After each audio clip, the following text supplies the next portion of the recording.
this group will need to do tonight is agree on our messages. And Marino, and this is why, Christine, you're going to have it easy. Marino is actually going to be editing the PowerPoint, but maybe if you can take notes in case Marino screws up. So you'll be the backup, or, you know, in some ways, you'll be our safe point. Sounds good. Okay. So again, the session will be tonight at 10 o'clock Washington, D.C. time. So 10 o'clock New York. I don't know if other people are going to be able to join tonight for the summary, and there's going to be a plenary of all the different working groups. I have no idea how long it's going to go. And this is the opening slide. We will be reporting on behalf of the Fisheries Working Group to plenary, and we stole a bunch of slides from people, but it's going to be short. It's only going to be, as I said, 7 minutes. So the next slide, and again, remember the plenary is going to be receiving reports from 9 different groups. There's people who talked about molecular methods, people who talked about sargasso, people who talked about marine litter and marine debris and things like that. So I think it's important to say what we did. And so the next slide is our agenda, right? And it just says that we considered 3 topics in the fisheries discussion. We focused on wild capture fisheries. Aquaculture we'll leave for later. And we said we consider the data collection topic, the stock assessment topic, and the marine advice. And these are sequentially the way that we in fisheries approach, you know, our way of assessing what's happening in the ocean and our resource management. Again, remember, I'm talking to a group that doesn't know really what fisheries science is necessarily. So there's people here who are not knowledgeable in this sense. Okay. The next slide, maybe a general slide. This is from Sven Kupschus. How do you pronounce it, Rick? I don't know how to pronounce it. You know, I'm no good at that. Don't ask me how to pronounce anything. Okay, anyway, we borrowed this from Sven. And so what were our approaches for this first conversation on ocean best practices? And so we want to give people a leg up. In other words, provide some help. Maybe some shortcuts to methods that work. And mind you, this slide here is written totally general. It could apply to data collection, stock assessments, or advice. And so, you know, we had conversations about evaluating what works and how to help people make right decisions, but also to say, look, there's a lot of science yet to be done. So we also invite challenging conventional thinking, you know, if possible, you know, some convergence of methods, you know, that would allow us some integrated working approaches, but also at the same time, there's always a but in each one of these, you know, but you also need to look outside the box, you know, not just say that we converge methods and we're done. And then develop standardized and transparent quality assurance processes, you know, which means have a clear scientific reason, well-documented practices, but also recognize that there's regional variation and societal focuses do change, or societal foci change constantly, and so we must remain effective. So while we had these conversations, we also didn't feel that at the end of this, we're going to tell people what to do or what not to do. There's some best practices, but at the same time, we invite, you know, people to question authority, if you will. And I'll just go through this and then we can make comments on at the end. So the next slide is again the slides from Sven, where we said, you know, one of the things we started off with is the fact that there are scales in which fisheries happen. You know, so we have to start somewhere, and so the idea of spatial scales are things that are locally that happen at the local level, things that happen at regional levels, and things that happen at global levels.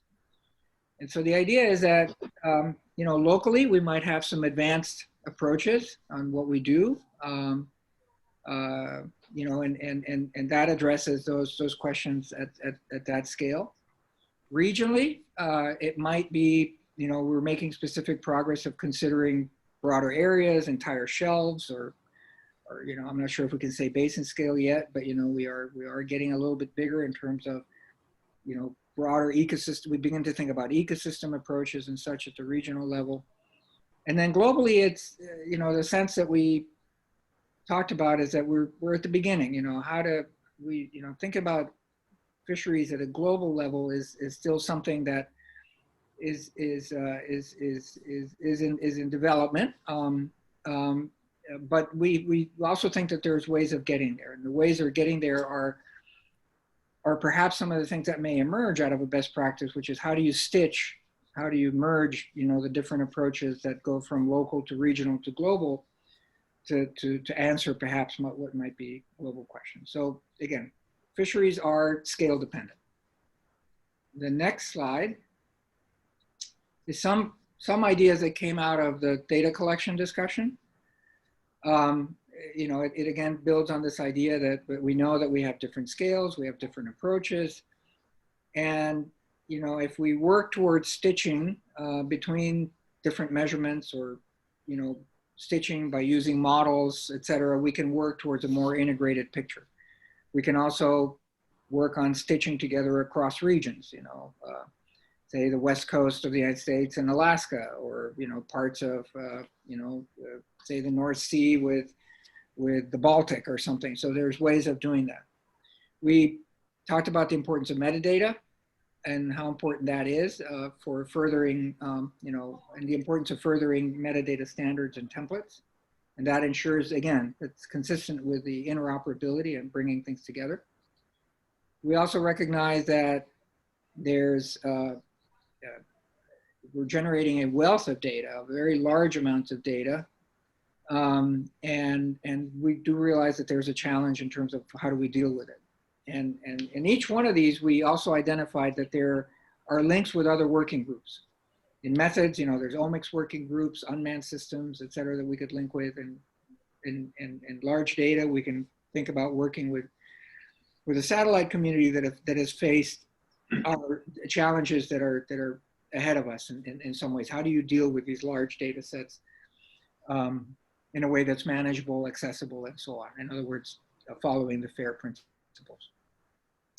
The next slide would say that, okay, so after talking about data collection, we go to stock assessments. And, you know, at the top there, you have data that's on catch, on abundance, you know, rate, you know, biological variables, you know, vital rates of organisms, et cetera, environmental indicators. And that contributes to the assessment model, which will give you trends. You know, you can establish control rules, talk about the status of the stock and forecast catch. And ultimately that leads to management. You know, and the component of management we deal with separately, but some of the recommendations that came out of stock assessments, next slide. You know, we talked about, there are a host of approaches, and we recognize this, and there's good reasons for it. The approaches might be driven by question, driven by data availability, et cetera. And perhaps there could be discussion of a repository for these methods, such as, or these models, such as an OBPS. That's not to say that some don't already exist. There are repositories for models, but it might be, you know, it is a good conversation to have of having a repository for stock assessment models. But just as important as having the models is the capacity development. So how do people have access? If they have access to them, how do they use them? Building on what we talked earlier, that there are new methods, new approaches, new questions, and then in turn a variety of experts and expertises that can come to bear in terms of how to improve models. The idea of having community modeling approaches also was discussed. And there are methods such as GitHub or technologies such as GitHub where you can have models that all of these experts come into play and try out ideas and evolve the model in you know, the next evolution of models jointly, and they don't have to reinvent the wheel. So this is something that really, given how rapidly we're advancing in so many different areas, you know, this is something that we should consider, and it's consistent with the previous two. And also, we talked about the the development of management strategy evaluations and how best practices in that should be encouraged. In particular, this does bring in the stakeholders and the scientific objectives, as jointly we decide how to go forward, which then led to the third topic, which is exactly that. How do you do management, bringing together science and stakeholders? And that would be the next slide. Cisco, sorry to interrupt. Just a note, you've hit the 7-minute mark. Oh, so that's yeah. our cap. Yeah. Really, thanks for that. Yeah. I'm going, yeah. Thank you for that. I'll just say exactly the same thing, but much faster so that nobody understands it. So there we go. The next slide is I'm glad you're on, Ava. Are you okay if we borrow this slide? You're still there? Hope she's there. Maybe she dropped. Sorry, I'm just on mute. Oh, good. Fantastic. I'm glad it's helpful. Okay. So if it's okay, we'll blatantly steal it. And I think the idea here is that now we have this, and I'm glad you're here because maybe you can help say what's the key points here in 3 sentences or less. And yesterday, if I remember right, you said on the one hand, so what goes into fisheries management and advice? You're aiming for a target. You're trying to find the best answer for something. And that builds on the data information and the scientific methods and all that. That's sort of the left side of the flow diagram. On the other hand, as you're moving forward in fisheries management, you also have to be sure that you don't get it wrong. I mean, this is the idea of avoid, predicting undesirable states or making advice that might result in the wrong outcome. And that I'm struggling with this. So do you mind helping me out how to say this slide in 3 sentences or 4? I thought you were doing quite well. Yeah, so I guess, as you said, it is about finding the target. I think you explained that where do you want to be ideally, which is based on the available data you have and the scientific methods. But the equally important part, and probably more neglected part, is how do you manage the risk that you might not get there, and that's risks of going to an undesirable state or not having your desired management actually outcome being what you desired. And that can be, for example, because of lack of stakeholder buy-in leading to poor compliance. It can be because of uncertainties that you haven't actually considered in that management process, which is everything from climate uncertainties to to getting it wrong. So accounting for those. And then just the third point there is that the ecosystem considerations is really part of best practice because the fisheries don't exist in isolation. Great. If that helps. Yeah, and I thought you made also a really nice point yesterday on the supply chain and particularly how the disruption in COVID really highlighted the importance of that. Many of us kind of take that for granted. It works, but boy, was it wrong to take it for granted now. So that I thought would then lead to the next slide, which is a combination of some of the conclusions that in Mark Dickey-Collis's and some in yours, Ava. Importance of dialogue, clear management objectives, documenting what you do, best available science, agreement, advice by consensus. This is something that Mark put up. Do we actually provide advice by consensus? Maybe in some ways we do, but somebody has to make a decision, right? I don't know. I think that does vary, Cisco, depending on the forum. Sometimes it's a very top-down thing. Certainly, as you know, like CAMLA, for example, everything's about consensus. The process we have in Australia is that the official members of our resource advisory groups try to come to a decision by consensus, but if there's no consensus, then they vote, and then it's only the members that are actually allowed to vote. And I think there's something similar in South Africa as well. So I think there is a range of approaches, but I would agree that by consensus is the ideal. Yeah. So sorry, Rick. Yeah, well, I was just going to add that in some places, you have that dialogue, you try to get consensus, but in the end, the minister decides. And it isn't as open a process as it is in some places. So you have quite a range in that regard. So should we soften it and say target to reach agreement by consensus, but that's, I'm not sure if that's the best. Well, strive for advice by consensus rather than agreement of advice by consensus. Okay, yeah, Maureen, that's a little bit better, yeah. And then this is another one from Mark's about the no incentive to lobby. I confess, I wrote this, I was cutting and pasting this afternoon. I mean, that's, now that I look at it, I'm not sure whether I want to keep it. I'm not sure what that means. I'm sure Mark can explain it, but. I mean, we sometimes talk about it as the wall of science. The science gets done and hands the result off to the managers, but the reality is that the process is way more integrated in a dialogue between science and management than that. So maybe what we can do is take that bullet out, like when in doubt, take it out kind of thing. And because I think that the other ones are less controversial, or at least less confusing. So, dialogue, clear objectives, document best science, strive for consensus, stakeholder buy-in, ecosystem approaches, and climate change. Those are things that we all strive for. I mean, we use that word. Yeah. Right. Cisco, I might comment on that as well, because I think the point, as I understand it, there is about, the role there is to provide the science basis, not to actually make the decision and influence the policy. But if you do, because, they might need to consider other socioeconomic factors is often the argument.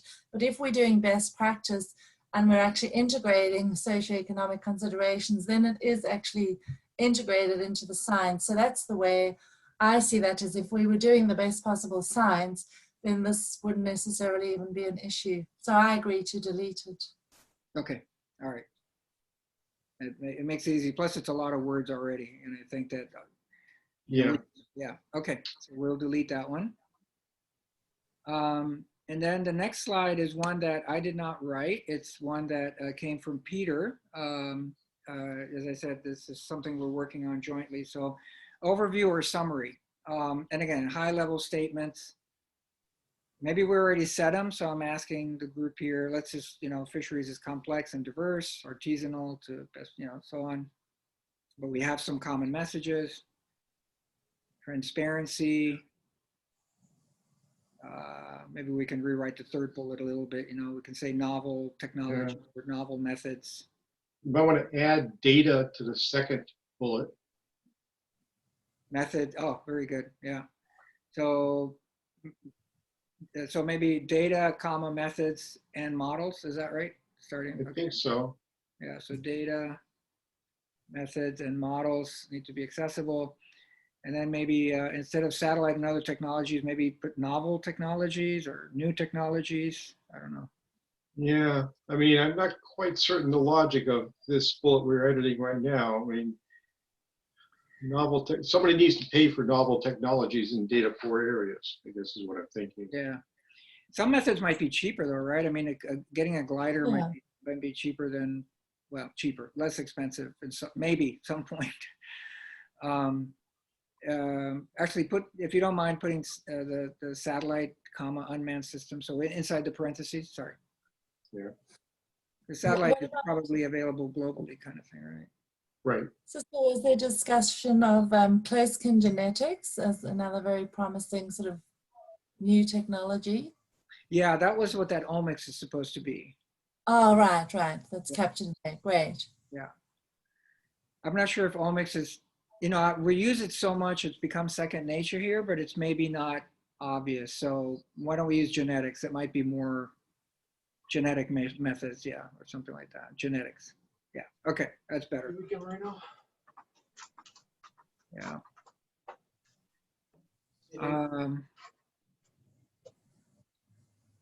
As we said in one of the slides, metadata and big data, those are kind of connected. And also timely to connect fisheries best practices with other best practices. again, we kind of said that, you know, this is what happens when two people work on a presentation, you wind up having, but it's okay, right? I mean, is there anything that's wrong or anything that we want to take out or everything that's redundant? Or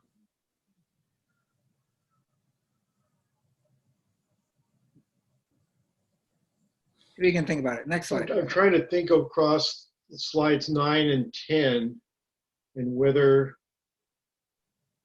Yeah, put up go back slide. to 9, Yeah. see how much overlap there is.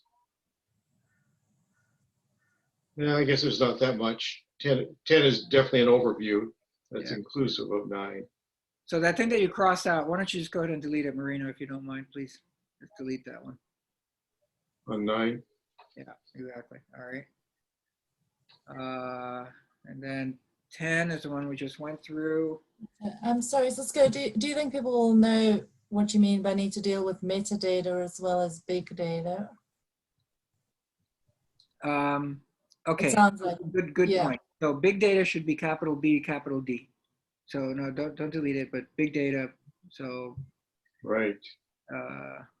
no, not there. Metadata stays as is. It's the big, capital B and capital D, right? Maybe I need to spend a little bit more time on that in the earlier slide. I did talk about it, but I rushed through it. Metadata in this context is the ability to have enough information to make the data sets interoperable and understand where the data came from. Well, Cisco, a suggestion? Yeah. I mean, the metadata concept, I think, fits better up with transparency. Oh, yeah. So data methods and models need to be Yeah. accessible through metadata or something like that, and have metadata.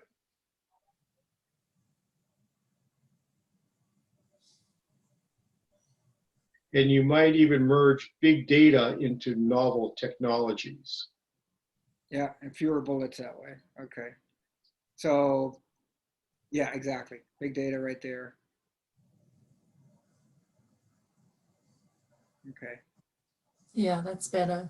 And then fewer bullets. It's always great. Okay. And the last one is to say that we see a role and a future in terms of working with the broader OBPS.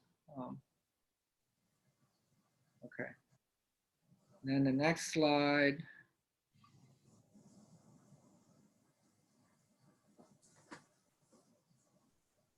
Again, some of this might be redundant. We may have already said this, so.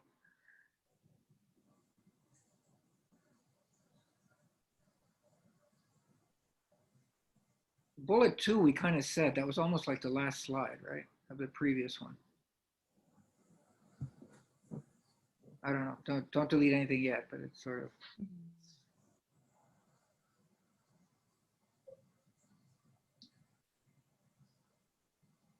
Well, I think the message from bullet 2 is that, I mean, fisheries, you know, certainly I am new to the OBPS community. And so, yes, we can be looking to it, but, you know, we're at an early stage of maturing into the OBPS family. Okay. Something along those lines. Instead of provide lessons. Yeah, instead of provide lessons. You said it brilliantly, so I hope you didn't forget it. Oh, it's out of the print buffer.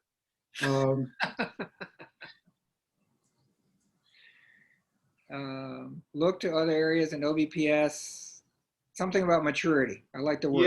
Yeah. You know, fisheries is new. I mean, fisheries is new to the OBPS family, and and its engagement will evolve, something like that. Yeah, evolve the engagement with fisheries is new to OBPS family, and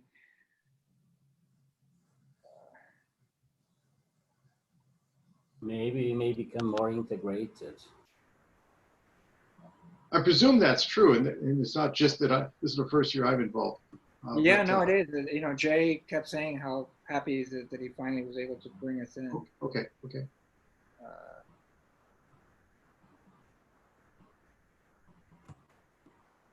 Let's see, fisheries. Something's not quite working. Fisheries new to the,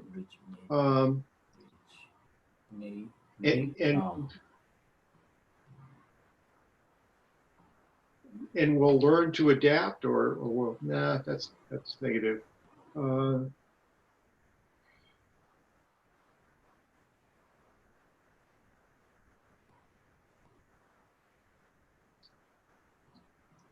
Maybe fisheries is new to the family, colon, or semicolon, its engagement will evolve.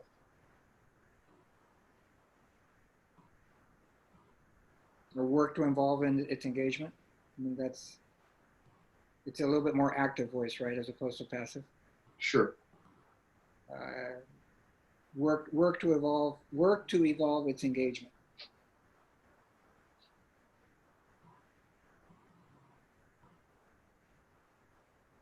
How about, or even better, is new to the family and will evolve its engagement.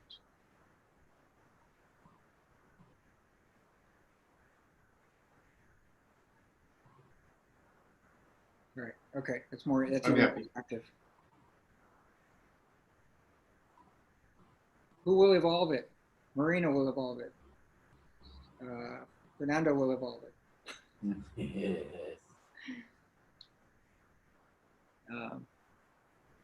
I hope so. Yeah. Again, this is the best practice of the EBFM. I mean, it's kind of a self-evident statement. I don't know if we're saying anything there. I mean, it's emphasizing some things we already said. Mm-hmm. And then it really gets into, okay, we need to think about the ocean decade. We're thinking about writing a perspective paper, maybe about what we talked about here. By the way, we all have your email addresses, so hopefully we can bother you with drafts and so on. Take a peek at them, and then the point that Fernando brought up yesterday.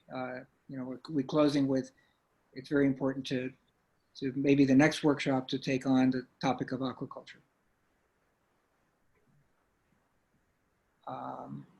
Again, remember, I have 7 minutes to say all of the above, so I think Right. it's the main Right. point. Another small edit on this page, we ended up with evolve in 2 straight bullets. So maybe in the ecosystem-based management one, it would be continue developing BPs for ecosystem-based management rather than evolving towards. All right. Is that okay? Yep, it is for me. Sorry, Rick, could you repeat that? So on the continue evolving towards, make it continue developing rather than evolving towards. And then I saw an earlier slide, one of the first few slides that had a typo on it. So take out towards. Yeah. There's a So go typo up to about slide 3. Yeah, I saw a typo too. Can't have that. No, absolutely. Slide 3. Slide 3. Is it this one here? This, nope. Maybe it's slide 5 then. All right, search for the words use of, because there's use of in here. Maybe it's slide 2, I don't know.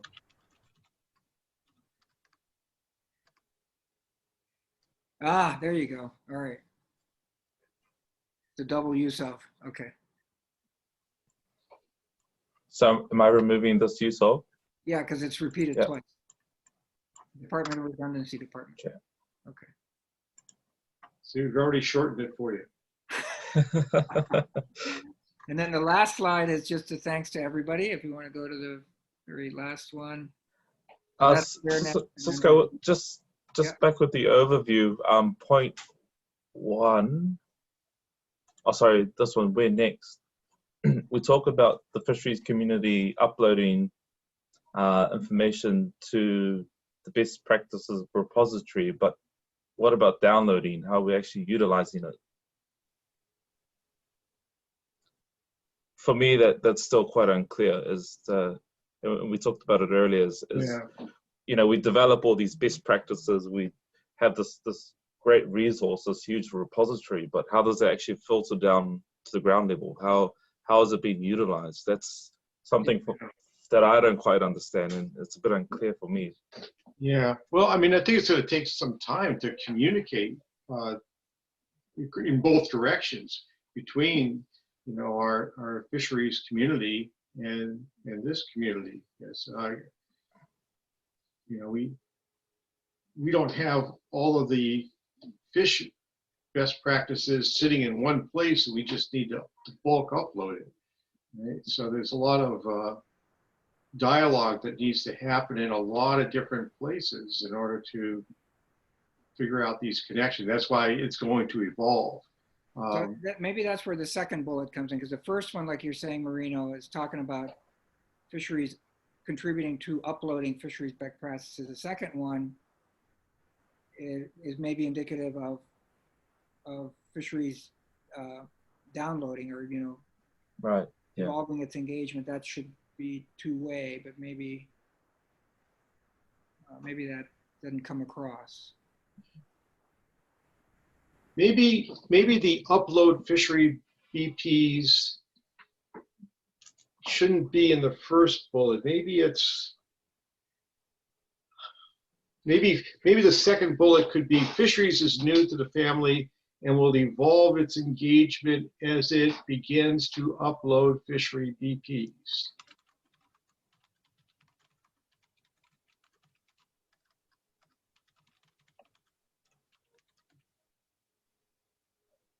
And so that means that we can delete the first bullet then? Yeah, I think you could. I think you could just start with the second bullet rather than the invite word. I mean, I like the first, invite more of the global fisheries community to contribute. I like that concept, but it may be just too many bullets. Well, so how about invite the fisheries community to the OBPS family and evolve its engagement? Yes, yes. So go to the second bullet, if you don't mind, and just type invite the fisheries community to join the OBPS family. How's that? We're all gonna start singing here around the fire. Right, right. To join the OBPS family.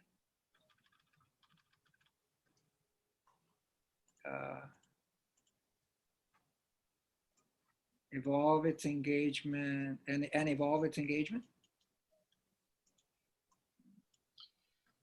So, and yeah.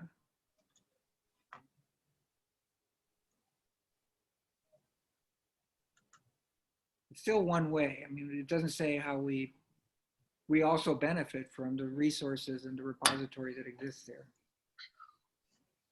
Well, I mean, the fisheries community is working to better develop best practices. I mean, we have a lot of activities that are in that direction. And so I think Yeah. what I take home is that we can start doing it in conjunction with OBPS. Right. I mean, I don't know. I mean, I don't think we're going to suddenly start only doing it that way. So I think we need to understand what it means to use the OBPS, you know, system as a way of documenting best practices, in addition to, you know, what we're already doing, and it will evolve the relationship between the two. I'm sure the same is true in every other community. So then it's out to upload its BPs, its fisheries, its best practices. Yes. Yeah. So instead of fisheries, put its, upload its best practices. Yeah. Okay. I like that. Without the apostrophe. There you go. Okay.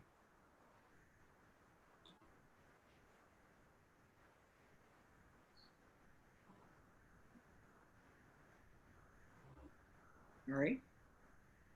Cool. And then the next slide is a thank you to everybody.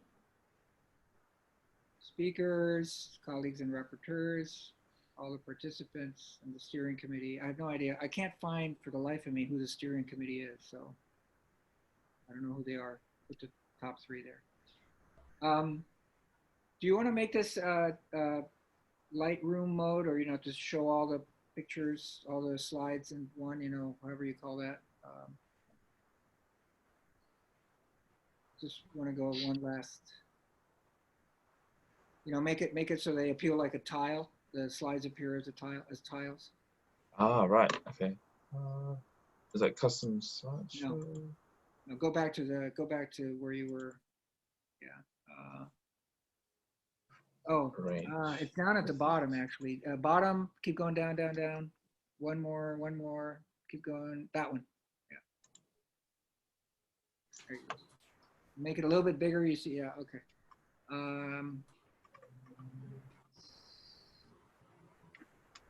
I don't see all of them. See if you can at least have them all on one. Okay. I think, yeah, 12. Yep, that's it. So the way that the presentation is, opening slide, a reminder of the agenda, what we were hoping to do, and then it's like a picture for the data collection, and then a short notes on that, a picture on the models, short note on that, a picture on the management advice, short note on that, sort of a summary, and then where next.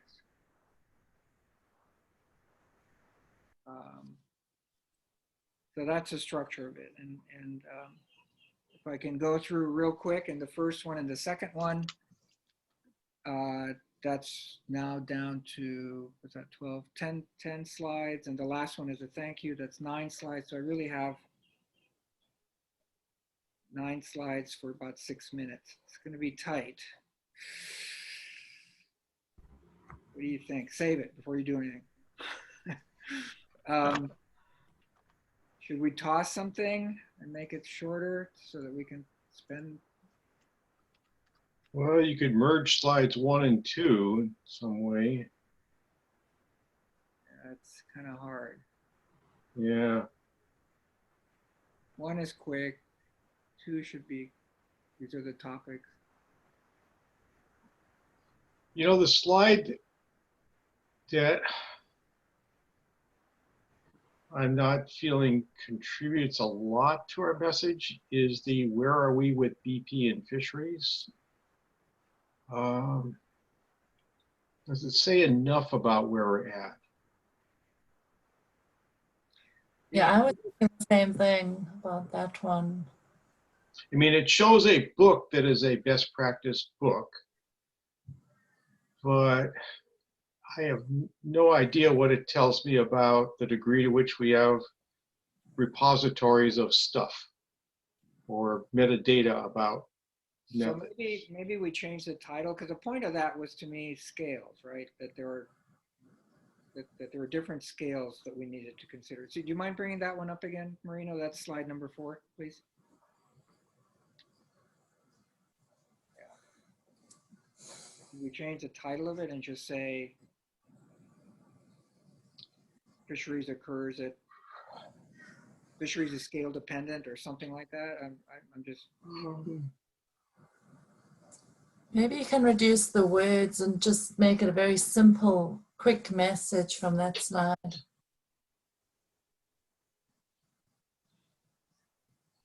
Scale and region dependent. Oh, and you got to strike out word down in the lower left. And I think dependent is with an E, isn't it? I never know. Dependent. Yes. Right. All right. Maybe we can take out the orange thing and just say that there's scales and there's local, regional. We talk about ecosystems later, right? So I don't think. Yeah. So take out the orange thing for now. See, it looks more like land use management than fisheries management. Right.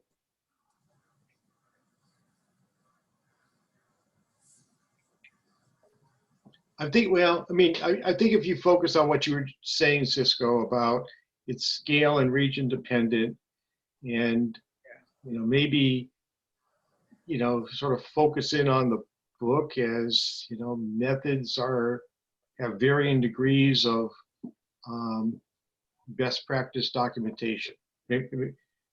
Maybe that's part of it. Fisheries have a lot of variation in their methods around the world, and also vary in the degree to which we have best practice documentation. Yeah, although to be fair, do you think that this appropriately acknowledges the role of the FAO in trying? I mean, they essentially try to have all these best practice type documents. That's what a lot of the FAO documents are, which is why I like having the example there. Me too. But making that a bit more explicit, that fisheries, I mean, I would say FAO have been trying to play this role to some extent, and this process is broadening out on that. It's a great idea. Can you make that the book there a little bit bigger, Marino, please? Because that we know it's FAO because we're familiar with the colors, but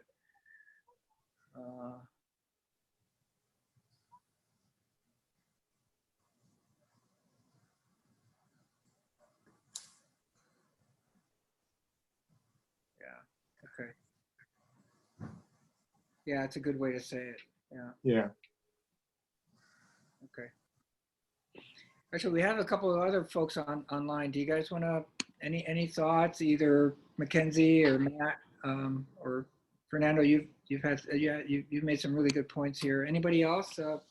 Matt or Mackenzie? Any thoughts?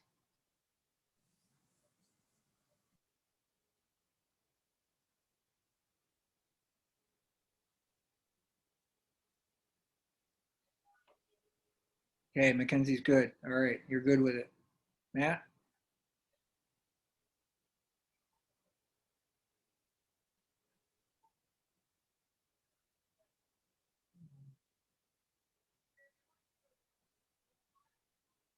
Okay, maybe Matt. I don't know if Matt you're on or not, or maybe I missed you. Okay. All right. Cisco, just looking at the slide 10, your last point could probably now be deleted because it's covered in the next slide pretty much, just to save you one bullet point maybe. So let's see. So that one says broader OBPS, and then go to the next slide then. 11. Yep, it says it right there. Okay, agreed. That was a whole heap of words gone. Nice.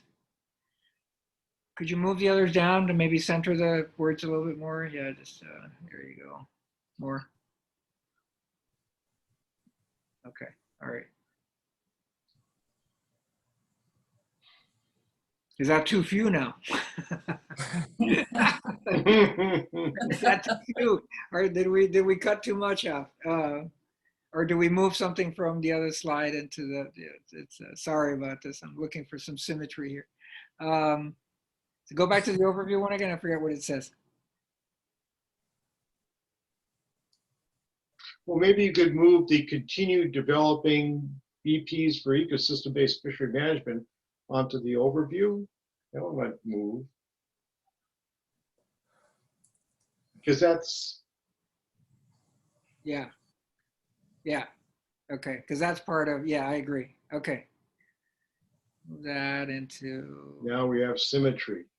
So we want, that's the last one, or how do you want it? Let's see. No, I think third bullet. Third bullet, yep. That was a snap decision.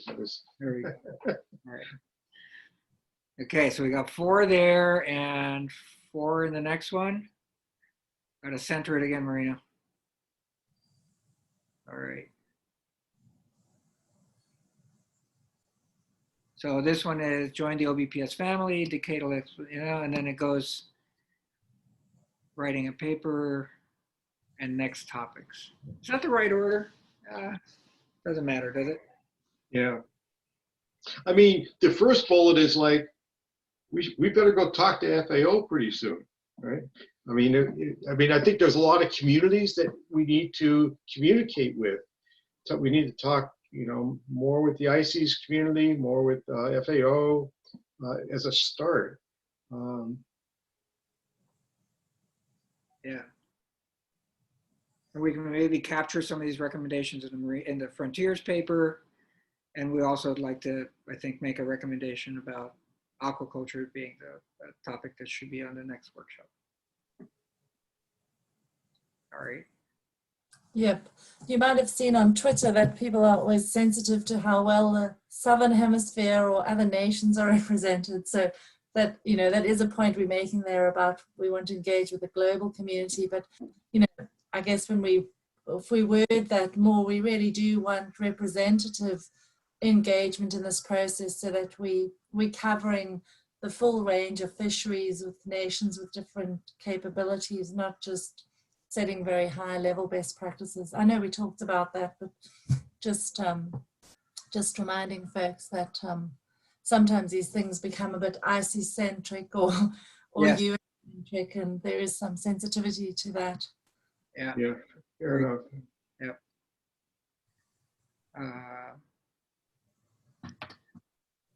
All right. Well, like I said, tonight, I think, as I said, you know, as a message for the broader plenary, I actually think this is really good. Thank you for putting here. Okay, His Excellency Ambassador Francisco, Godspeed. The mission is video. Good. So we're going to make all of these things available, obviously, the presentations and so on, and we'll post. I'll find out how these are all posted, but since we all contributed to this thing, this is everybody. So Good. Perfect. keep you posted on where everything is, and if any last words on anything, this is great. Just don't forget about us, né, Eva? The South, you know, don't forget about us, okay? We are in different stages, but we are still in the same area. I mean, the same fisheries. Exactly. Yeah, and we have the most ocean, don't we, Fernando? Definitely, that's the point, you know, but this is our secret. Just don't worry about it. We will have our time. Don't worry. Oh, that's perfect. You're great, Eva. I will be in contact with you. Very South-South cooperation from now on. So that's great. It was an honor. You're all great. I am very honored to meet you, all of you. Okay. Is there anything else? We can talk about other things. We can talk about the recent developments in the Middle East. We can talk about, you know, all kinds of stuff now that we have a little bit more time. Maybe not. Maybe we leave that for another point.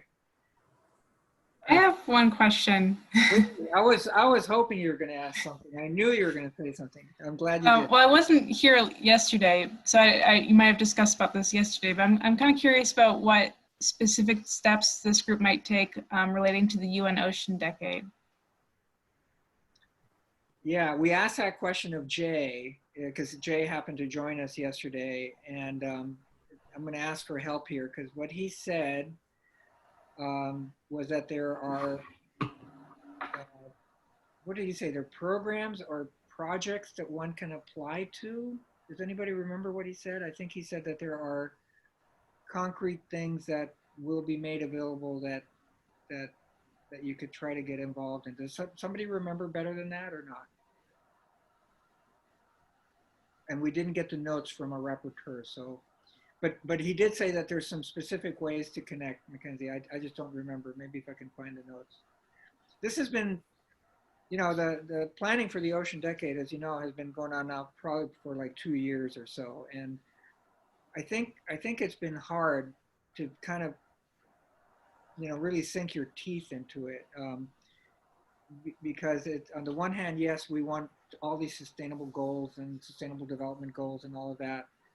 But I think what people are having a hard time finding is what is a specific bite-size something that people can do.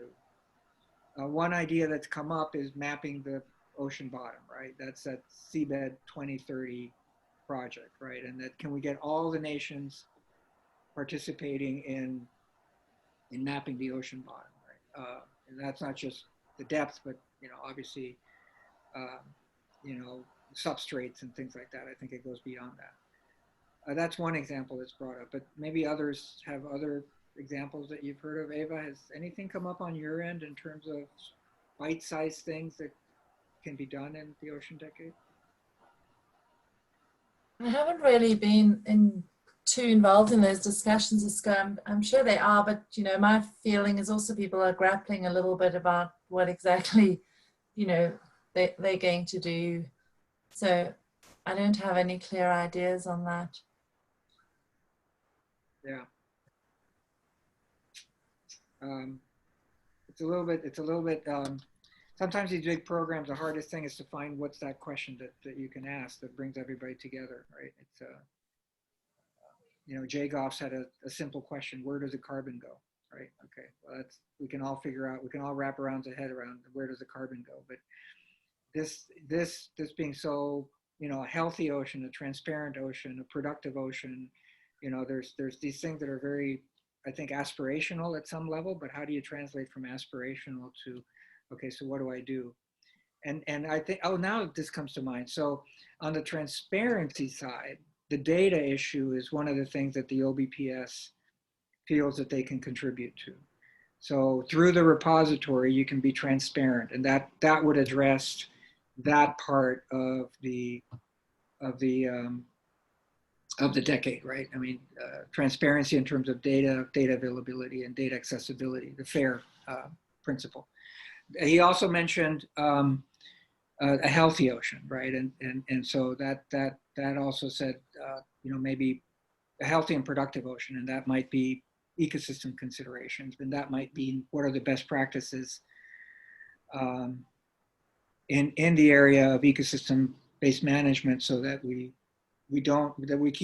keep things in balance and such. So those are the two that come to mind. Maybe others, or maybe your memory is being triggered a little bit, and I'm beginning to remember what Jay said. No, I can't be the one with the best memory here. There's no way. But anyway, I hope that helps, Mackenzie. It's the transparent ocean and the healthy ocean are two of the concepts, or two of the targets in the decade that Jay thought that the OBPS could contribute to. Thank you. Yeah. Was there a concept of blue economy aspects of the ocean in the UN decade?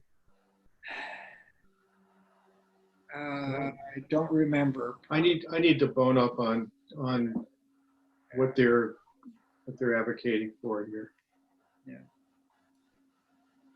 Mackenzie, you were saying, yeah. Well, I was just thinking in maybe future OBPS workshops. So this is my first time being a part of OBPS, and I had the opportunity of being part of the ethics working group, and one of our sessions was on transparency and collaboration with fishermen. And so I feel like in the future there can be some linkages between the ethics working group and this working group. That's interesting. Yeah, it's all of our first. This is a first for all of us. This OBPS, as you can tell, we're flailing a little bit here. But no, that's interesting. In some ways, the ethics part, Ava, maybe that ties in with a little bit with the trust with the stakeholders and such. Is that where that connection might happen? Oh, absolutely. I mean, yep, it was sort of integrated in some of what I was saying from the fisheries management, that the ethics is key to having the good fisheries management, and that goes all the way from, you know, giving people a sense of equity and ownership and inclusiveness. And so we did also allude to inclusiveness in the management fora, which is also part of the sort of ethics discussion. So definitely I'd say it integrates pretty well. Yeah, and is there a link between that and compliance somewhere? Because that also came up yesterday. I don't know. Maybe ethics is, maybe compliance is more, you know, down in the nuts and bolts. Ethics seems a little bit, again, higher ground, isn't it? I don't know. Well, Mackenzie, you might have a comment, but certainly there is some work sort of showing that if you have an ethical approach where people believe that it's ethical, which, you know, ethical itself has a number of layers, but certainly like traditional owners that I work with, they have a strong sense of wanting to feel, you know, things are being done ethically, and that is part of the buy-in, which is then part of compliance. So again, I think it definitely slots into that. Yeah, I'd echo that. That's some of the things we discussed in the ethics working group. If you have, some ethical methods and, then you'll lead to more successful science, which will lead to more successful management. So it's all tied in, and that was a large part of our discussion. And I think, ethics can apply to a lot of the working groups at OBPS. And Indeed.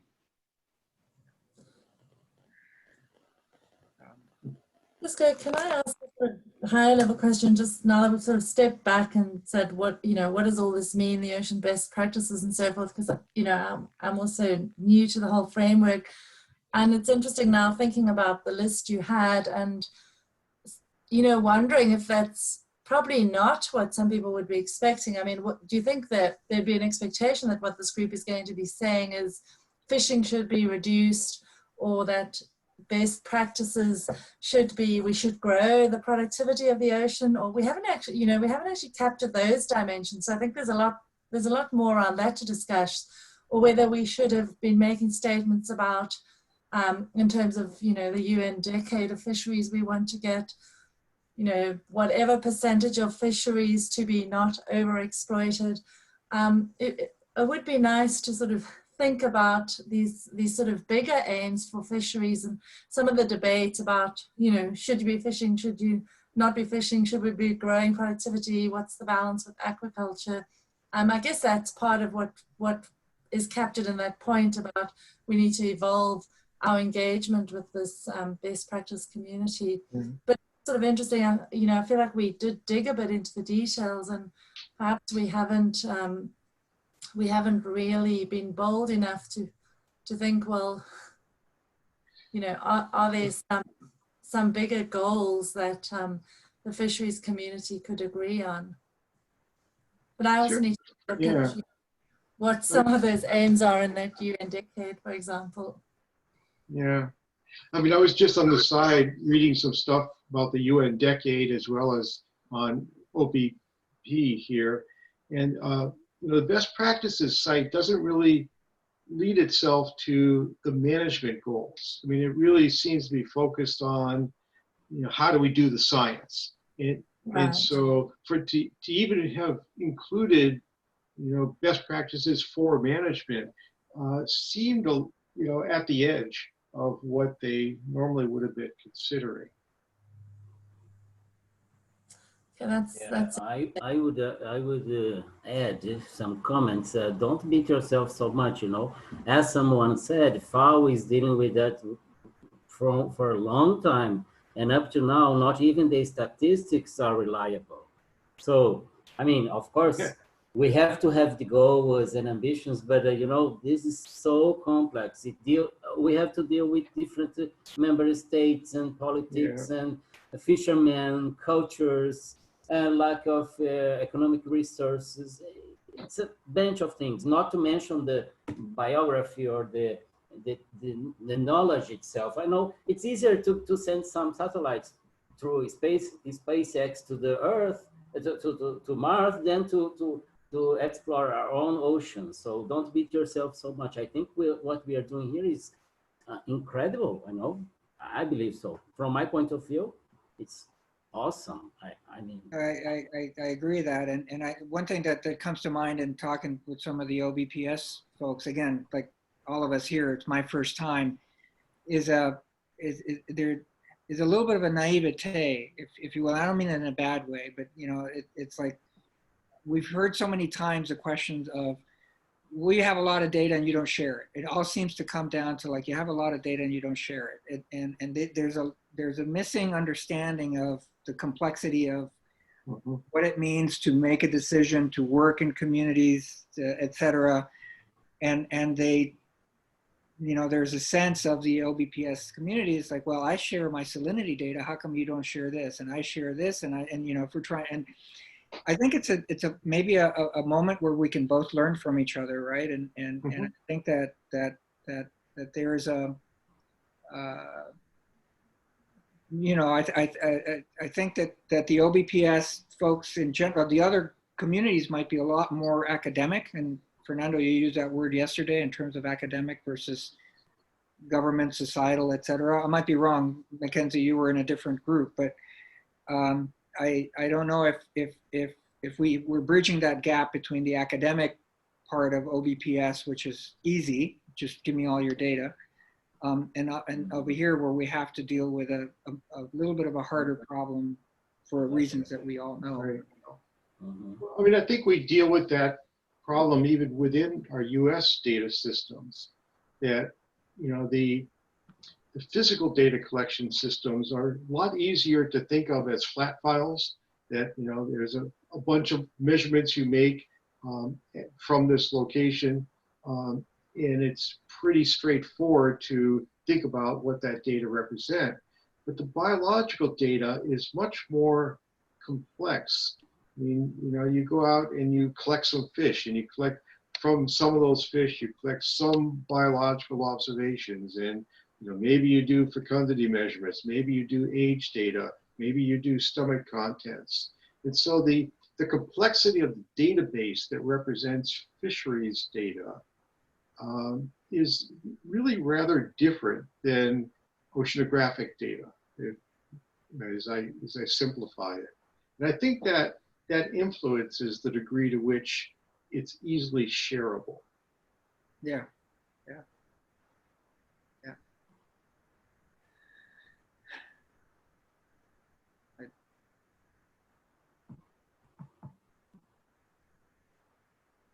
And I'm trying to also remember the question that you asked, Ava, about whether we aim too low with some of our conversations, whether we should have aimed a little bit higher.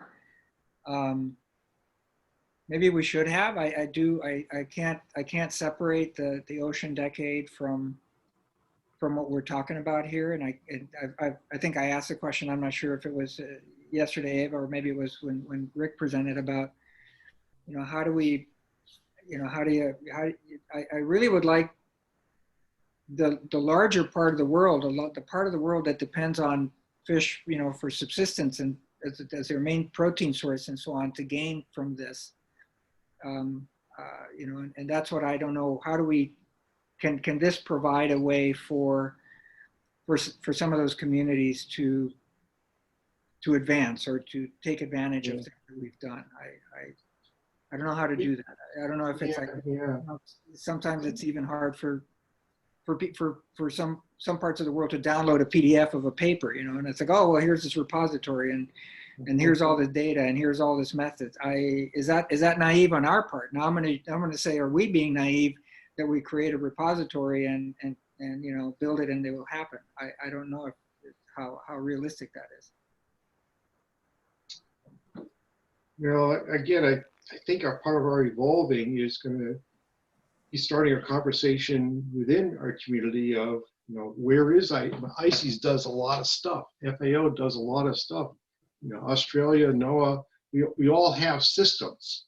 And, you know, I don't know how to start making each of those systems start thinking about how they could share things in this direction.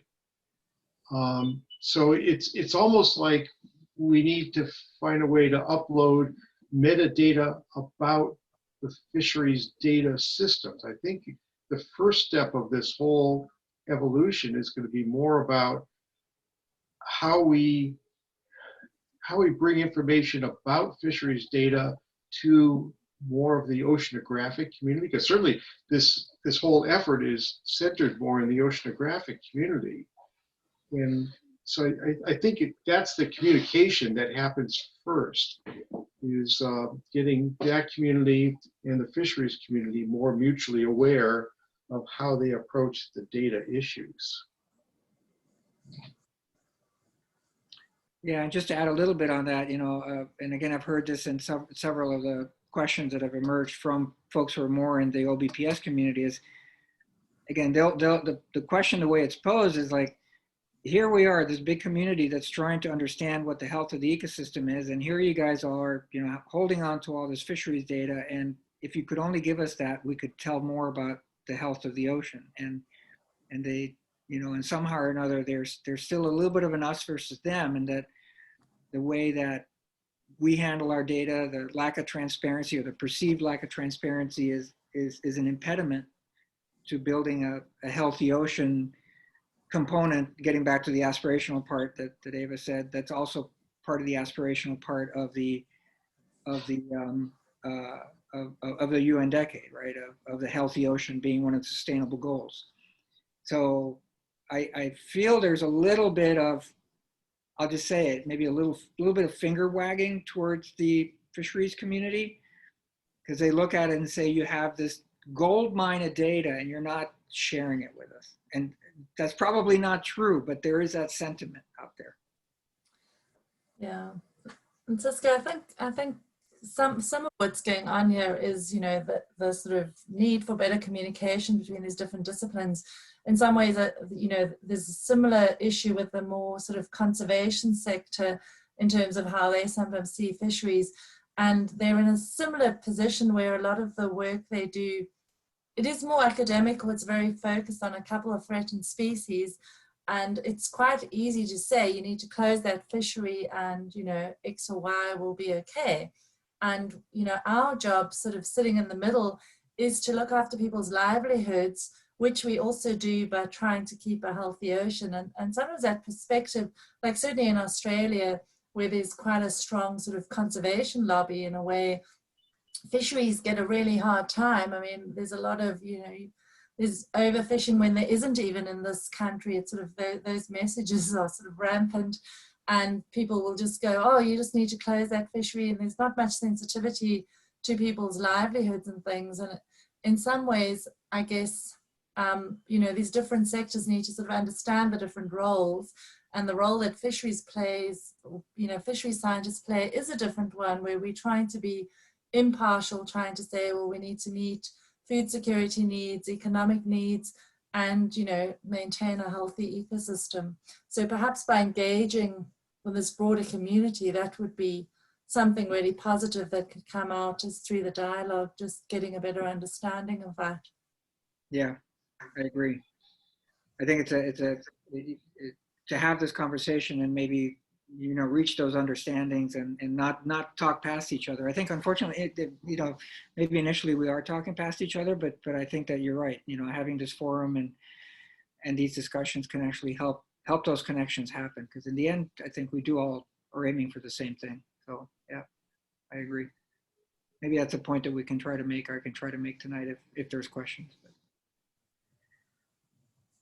In the ethics working group, we kind of had the same discussion about sharing data, and our most recent session was on optimizing infrastructure and how, there's these tools and technology that are used for monitoring the oceans, and that we, that they can necessarily be shared and they can be used for different purposes, and people don't have to reinvent the wheel every time.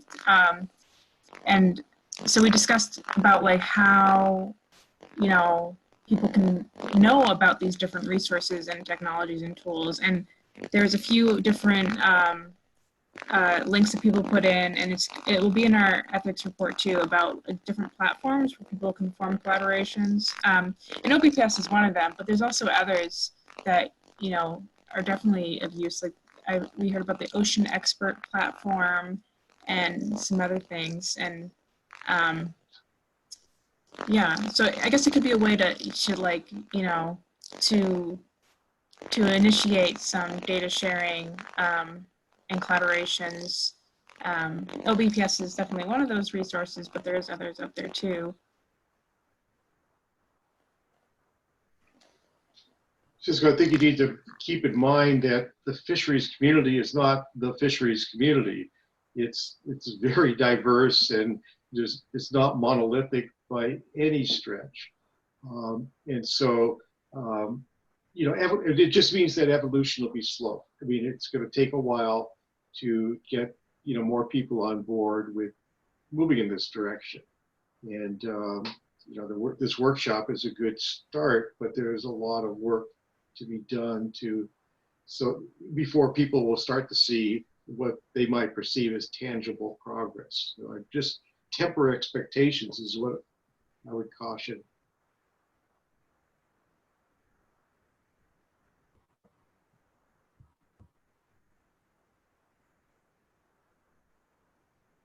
Cisco, you're on mute. Thanks. I said this was very helpful, and I said I'm ready now. I'm ready for my general exam. I can do this. We've got your back. Yeah. Okay. So as I said, I'll give the summary tonight. I do think we'd like to work towards a frontiers paper on this. So, because I think even the conversations we had tonight, and we're talking about a short paper, a 3 to 5 page paper or something about, that would capture the conversation that we had these 3 days, these 3-4 days, about what could be the steps towards the fisheries community engaging in best practices. What are some of the things that we could, some of the steps that we could take? I think, the things, Mackenzie, that you brought up, it would be interesting to link with some of the other groups and ethical considerations and so on. But Peter Haugen and I were, talking that we think that these conversations and discussions went so well, actually. I mean, I'll be honest. I think this went a lot better than I thought. I think we advanced, quite a bit in the exchanges that we had. So I think if we could capture these conversations, it would be important. And so we were thinking about, as I said, a short paper sometime before the end of this calendar year to start circulating what thoughts came about. And I hope you don't mind if we invite you all to contribute to it, and we can get these thoughts out. And like we said, be part of this conversation with this community. And like you said, Eva, there's all these different things that people bring to the table, and in the end, we could all wind up in a better place. So that's probably the next step of where I might be bothering you. It might be an email, like I say, in a month or so with a short draft of something and see what you guys think. And unless there's anything else, I'm going to thank you guys again. Cisco, that sounds really good. And I mean, I'm also happy with the summary and the list you have. I think if we start passing that around to colleagues and, ask what's missing, I think there's not too much that's going to be missing as a good start. So I think it's a great start. Thank you for leading that. Yeah, well, thank you. Thanks everybody. And as usual, I'm going to ask if Marino and Christine, if you can stay on a little bit longer so we can wrap this up. Mackenzie, it's nice to meet you. I don't know, we may have met. I know I was up at GMRI maybe a year ago, but I don't know if I saw you there or not. I started at the GMRI in April, but only virtually, so I actually don't go. So I definitely didn't see you. Okay, all right. All right, well, thanks again. Okay, great to see everybody again. Thank you, everyone. Thank you, Marino. Eva, I will be in touch. Professor Rick, I will be back to Florida very soon, to the Library of USF, where I spent so many hours, and I didn't know you were there. The next time I will meet you there. His ambassador, His Excellency, Ambassador Francisco, good luck. Count on me, I will be here. I'm at your disposal, all of you guys. Please don't forget to give me a call, send me an email. Mackenzie, nice to meet you. Godspeed. See you next time. Good luck. Thank you. See you. Bye-bye. Glad to work with all of you. It was an honor. Thank you very much. Goodbye. Bye. Thanks for the great discussions. Thank you. Thanks, Mackenzie. Thanks, everybody. Yeah.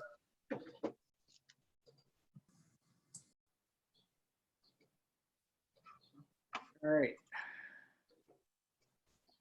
See, I told you it was going to be easy, Christine. You have no idea how hard the other people had it. I I'll believe stop that. recording. I'll stop recording. Okay.